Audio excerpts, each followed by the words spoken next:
Welcome, learners. My name is Mr. Paul Chilola. Once again, we meet for a lesson in chemistry. This is Form 3 chemistry on a topic called experimental techniques. This happens to be lesson number 2.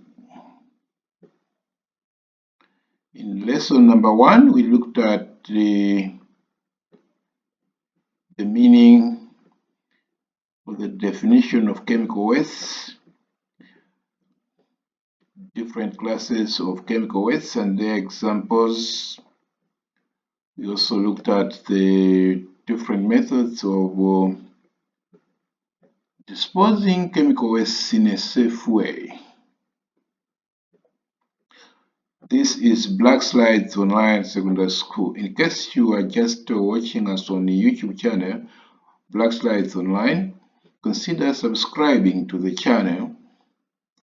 Subscribe to the channel. Remember to hit the notification bell so that every time we upload a new video lesson, you are updated on time. You are informed. Or if you are considering to join our online class, simply send us a text message on the number shared here. Welcome, learners. So today we continue with the topic experimental techniques,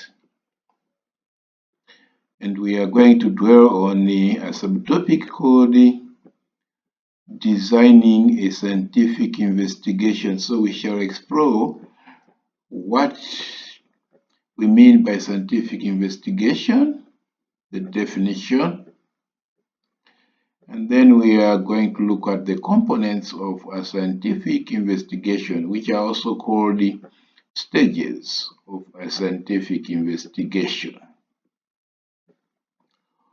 Welcome, learners. Let me invite those who are considering to join our Form 3 class. We are pleased to inform you that our Form 3 class started on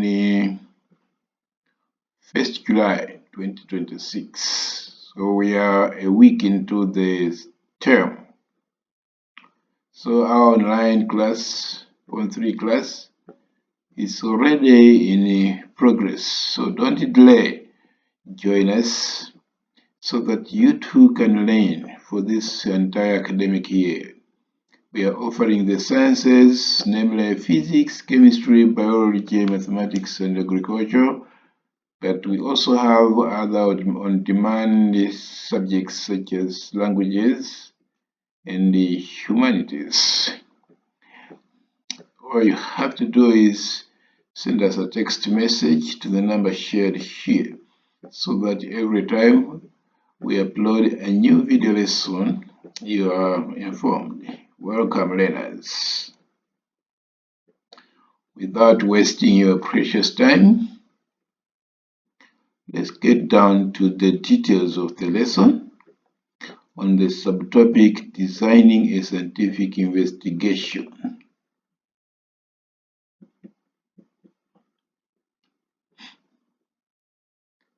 Designing a scientific investigation.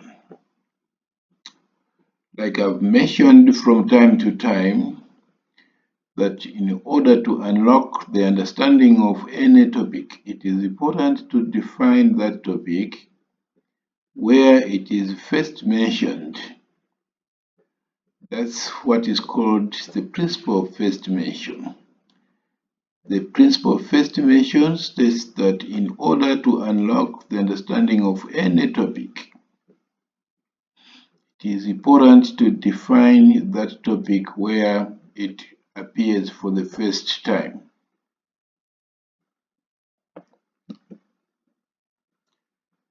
So let's look at the definition of a scientific investigation.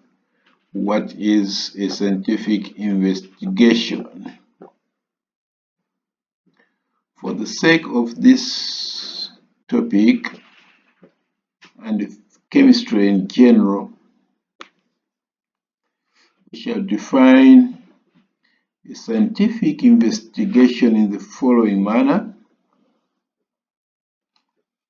A scientific investigation is defined as the systematic process of trying to find an answer or solution to a problem or an observation.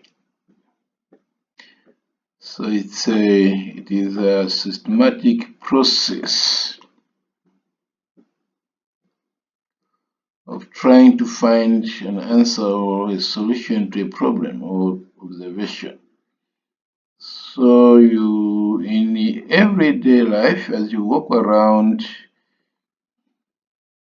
be it around the home or outside the home, in the campus, school, in your school campus, you see a lot of things happening. You see a lot of natural occurrences, natural phenomena, and you wonder why such things are happening.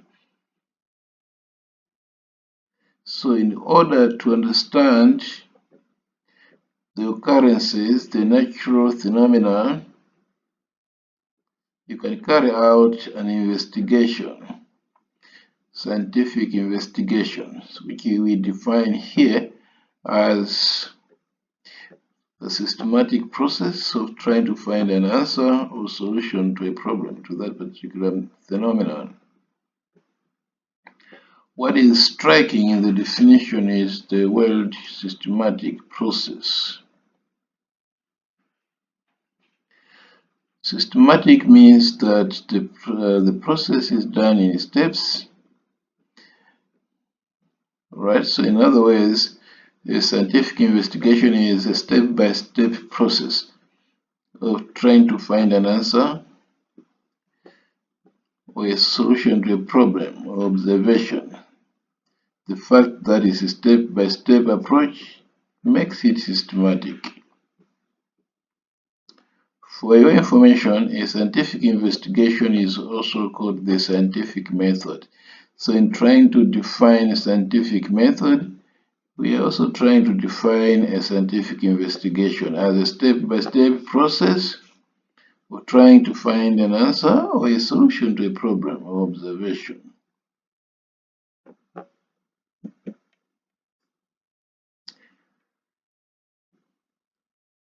So a scientific investigation, or the scientific method as it is sometimes called, has several stages. We call these stages components. So components of a scientific investigation include a number of stages. The very first and most crucial stage of a scientific investigation is identifying the problem, or we call it problem identification.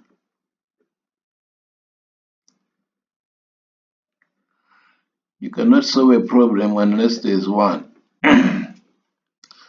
So there is need for us to identify a problem, and this problem usually emanates from the observations that you make daily. So through scientific inquiry, you wonder why something is happening. You're looking for an answer to something. So you have to state the problem. Identifying the problem is the first stage of the scientific process. So identifying a problem involves asking questions about the natural world, which is also called natural phenomena.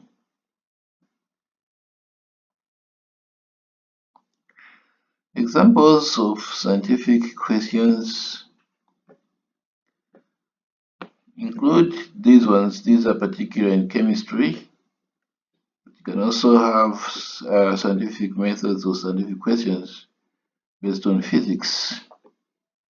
So examples of scientific questions include: which type of salt dissolves the fastest? Table salt or kitchen salt? So this is an example of a scientific problem. You have wondered which type of salt dissolves the fastest. Remember, we have two types of salts based on particle size. We have table salt or kitchen salt. Which type of salt dissolves the fastest? By contrast, table salt basically has finer particles, while kitchen salt has coarse particles, big particles. The difference between them in terms of texture. So based on that textural difference, you might wonder which one dissolves the fastest. So this is an example of a question that you'd like to answer using a scientific investigation. Alright, this is just an example. Another example could be: how does size of salt particles affect its solubility? Sounding more or less the same as the first one.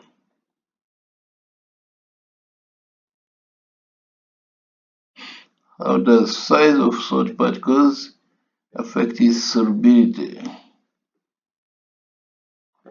In water, remember that solubility refers to the amount of solute that dissolves in a given volume and a given temperature of solvent. How much salt or how much solute will dissolve in a known volume of water or solvent at a given temperature. That's called the solubility. So how does the particle size of salt affect the amount of salt that dissolves in a given volume at a given temperature of water? Solubility. That again is an example of a question or scientific problem. Another one could be: how does nature of solvent affect the speed of a sample through a chromatograph paper? This one has to do with isolation of components of colored substances such as ink. So, how does nature of solvent? Nature of solvent here refers to the type of solvent, like water, ethanol, or you can have acetone, and the others, different types of solvents. So how does the type of solvent affect the speed at which the sample, like the component of a colored substance such as ink, travel through a chromatograph paper? How does the nature of a solvent? That's again another example of a scientific problem. If you look at these three problems closely, you see something that is in common among these. First of all, you should notice that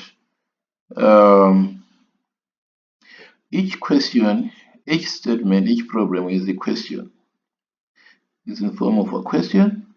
Secondly, you also see that each question has two variables, one of which is independent, the other one is dependent. For example, if you look at the first one here, which type of salt? So the type of salt here is an independent variable. And the time taken for each sample to dissolve is a dependent variable. So there must be variables. You should be able to see variables in a question. So in this case, the first one is type of salt. being independent and the time of dissolution being a dependent variable. How does size of such particles? So size of particles is an independent variable, whereas solubility is dependent variable. How does nature of solvent? So nature of solvent is independent variable, while the speed of the sample is a dependent variable. So take note that scientific problems or questions should be in form of questions. Secondly, they should contain variables or the factors that can be tested or investigated. Welcome, learners. In case you have questions, don't hesitate to reach us on the number shared here. So that's about the first stage of a scientific investigation, which is identifying the problem. So a good scientific problem should be testable, meaning that you should be able to carry out an experiment and find the relationship between variables. All right, a good scientific problem should be testable. It should be in form of a question and not just a mere statement. Like the examples we saw, one of them says which type of salt dissolves the fastest, table salt or kitchen salt. That's a question.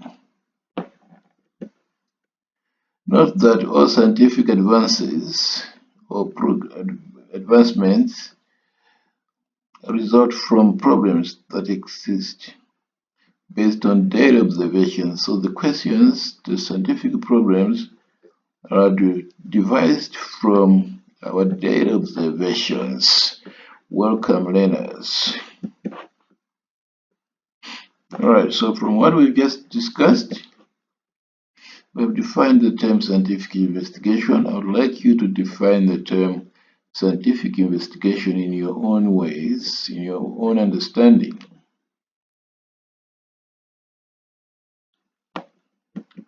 Alright, explain why identifying a problem is the most crucial part of a scientific investigation. So please respond to these questions in the comment section below, or simply text me to the number shared here.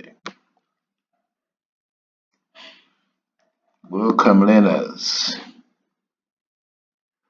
to Black Slides Online Secondary School. This is your school, your place. If you're watching our video lessons on YouTube, Black Slides Online Secondary School YouTube channel, consider subscribing to the channel so that every time we upload new material there, you don't miss out anything. Welcome, learners.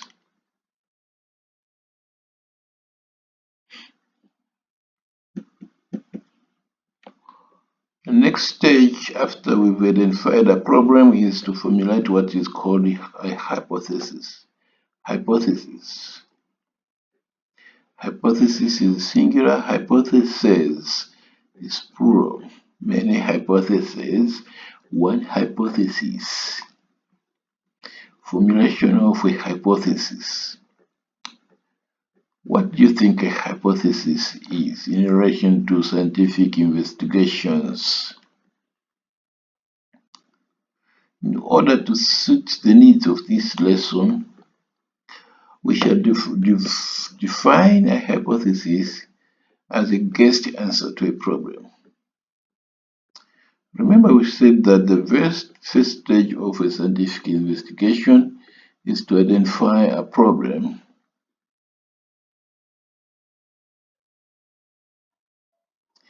Alright, so usually you already have a preconceived answer, preconceived idea about the answer to the problem. So that answer which you have on your mind about the problem you just identified is called a hypothesis. Hypothesis. Alright, so usually it is a predicted answer which you give as a solution to the problem you want to investigate. That's a hypothesis. Hypothesis. Okay, so a hypothesis is formulated from the scientists' experiences and knowledge. For example, the example of salt, types of salt, in considering which one dissolves the quickest or the fastest, you can postulate, you can hypothesize to say that table salt dissolves faster because that's what your experiences have. So before you test, before you do the experiment, you can hypothesize. You can say that, well, based on experience, table salt dissolves the fastest compared to kitchen salt.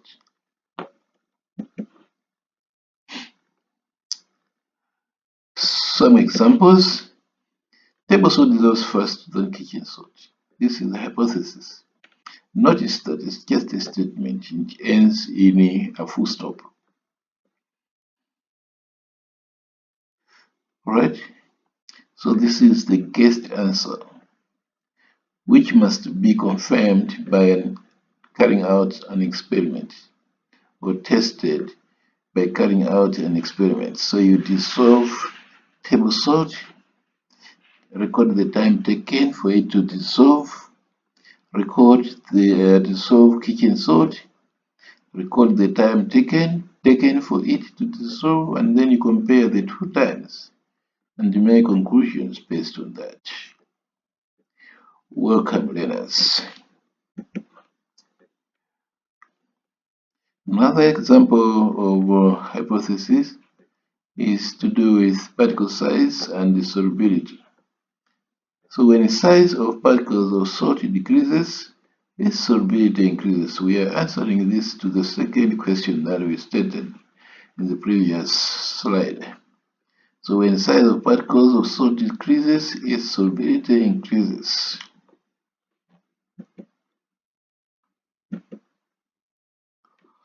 Next stage after you have formulated hypothesis is select variables. Selecting variables is the third stage.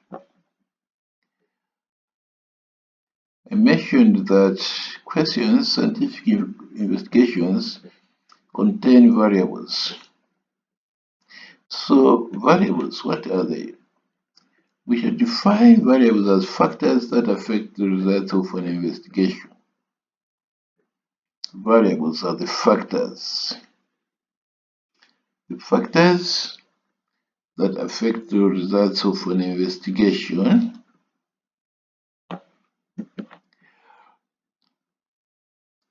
And usually the variables are taken from the hypothesis. So the source of the variables or the factors affecting the results of an experiment are obtained from the hypothesis.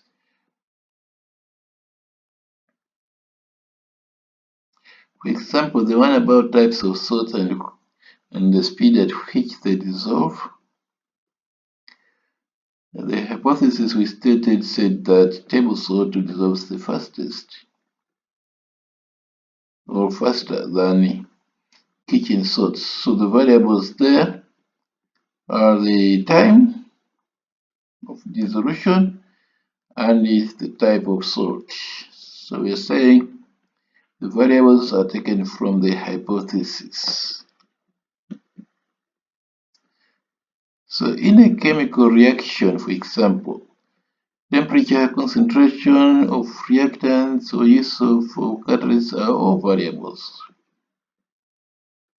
And each of the variables can be tested in terms of its effect on the rate of reaction. Variables that are deliberately changed in an experiment are called independent variables. For example, when you dissolve kitchen salt and the table salt separately in order to tell which one dissolves the fastest, That's an example of independent variables, type of sort. The variables which change in response to the independent variables are called dependent variables. In this case, time taken for each sample sort to dissolve is dependent on the type of sort. There are some variables which you deliberately keep constant in an experiment. These variables are called control variables. So control variables are the variables which you deliberately keep constant so that you are able to investigate the effect of one variable at a time on another variable. In other words, you keep some variables constant in order to have what is called a fair test. A fair test is when one variable at a time is tested so that another variable can be investigated when others are kept constant. That's called fair test. Welcome, learners. The fourth stage of scientific investigation is controlling the variables. Controlling the variables, which we said that some variables need to be kept constant. Alright, so in an experiment, whenever you're carrying out an investigation, you need to identify those variables which you have to keep constant, and that's called controlling the variables. So in order to test each hypothesis, some variables must be kept constant while you change others. So those variables that are kept constant are called control variables.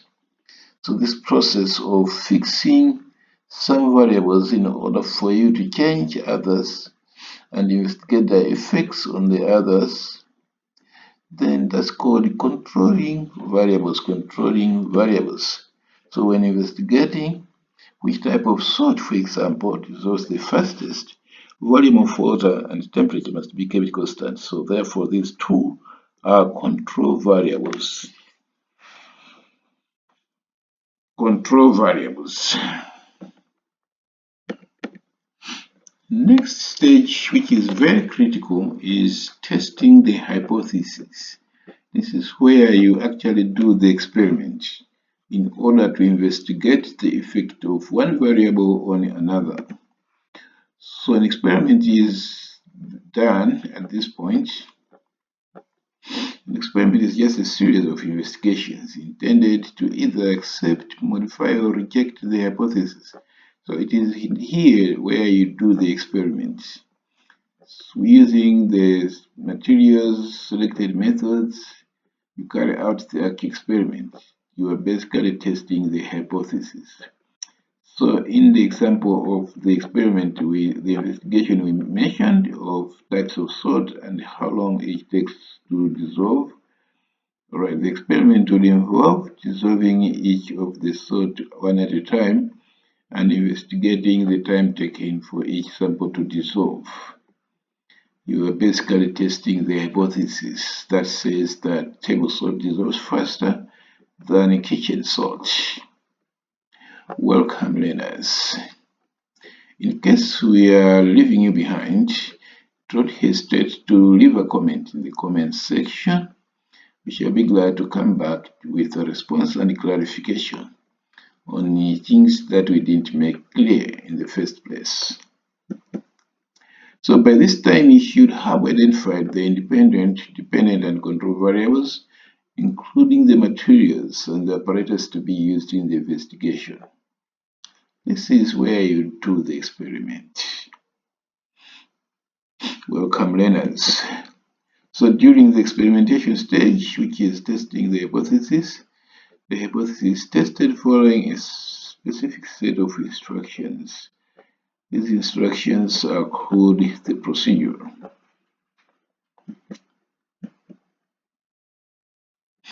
As you carry out your investigation, you shall need to take down the details of what you observe. This is called recording data. Recording data. Alright. An experiment without recording data is as good as nothing. It's useless, in other words. So make sure the observations you make are recorded. Right, so observations obtained in an investigation must be recorded. These can be in form of numbers, like in the case of time taken to dissolve each sample of salt, you record numbers, or you can have the data recorded as sentences. For example, you can say table salt dissolves faster than kitchen salt. That's an example of data in the form of sentence or patterns. You can also take a picture of what is going on. For example, what you're observing is a chemical reaction involving the release of a gas, which is called effervescence. You can take a picture of that and attach to your results. Welcome, learners. So recorded data, the information which you are collecting, helps you to make judgments, to make conclusions concerning the factors under investigation. So the data you will record will help you to make conclusions. For example, which type of salt dissolves faster than the other. Alright, if it is table salt that dissolves faster than the other, then from the results you can conclude which type of salt dissolves faster. So the type of salt, how it affects the time taken for a salt to dissolve. So you can do that based on the data that you collect. Alright, so the collected data must be presented and interpreted. Okay, so two common ways to present data using tables and the graphs. Two common ways of presenting data, to present data using tables and the graphs. So tables and graphs helps you to present data as neatly and orderly as possible. This is one advantage of tables and graphs. It helps you to present data as neatly and orderly as possible. So the tables and graphs will reveal some relationships between dependent and independent variables. Remember that relationships can be either direct relationship or inverse relationship. In a direct relationship, an increase in one variable would also cause an increase in another variable. That's called a direct relationship. Or sometimes the relationship can be an inverse relationship. An inverse relationship is one in which an increase in one variable causes a decrease in another variable. For example, if you look at the particle size and how it affects the time taken for the sample of salt to dissolve, you will say, to show a relationship, you will say when particle size decreases, time taken to dissolve increases. That's an inverse relationship. Okay.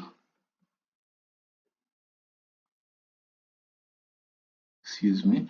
When particle size decreases, time taken to dissolve the salt also decreases. Okay, that's direct.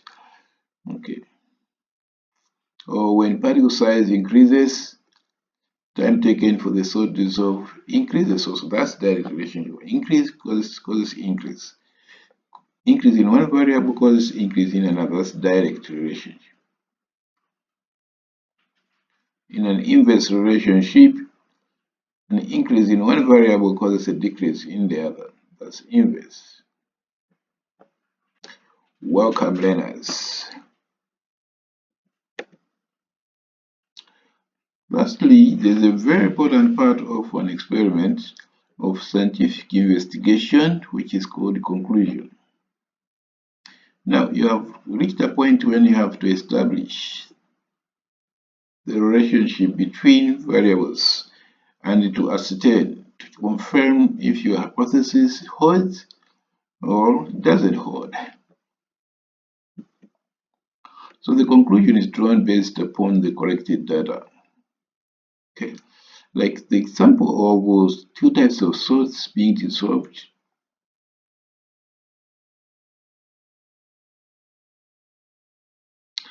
To investigate which type of salt dissolves the quickest or faster, all right, you can, if you found out that table salt dissolves faster than kitchen salt, then you can draw a conclusion from that result, from that data. Okay, so the conclusion is either confirmation or rejection of the hypothesis under investigation. Hypothesis can be accepted or rejected. That must be stated in the conclusion. Depending on the nature of your data, you either confirm or reject the hypothesis under the investigation. So if the hypothesis is correct, it is confirmed and adopted, and if false, it is declared null and void, and therefore rejected. Welcome, learners. So this has been your teacher, Mr. Pochilora, sharing with you a very important component of scientific investigations or experimental techniques known as a scientific investigation. So in case of questions, please don't hesitate to leave a comment in the comment section below, or you can send your questions to the number that has been shared here. Welcome, learners. So we meet again in our next lesson under the same topic, scientific investigations or experimental techniques. But this time around, we are going to be looking at what is called the criteria for purity. So you can read ahead on this subtopic, criteria for purity of substances. Welcome, learners. Bye-bye for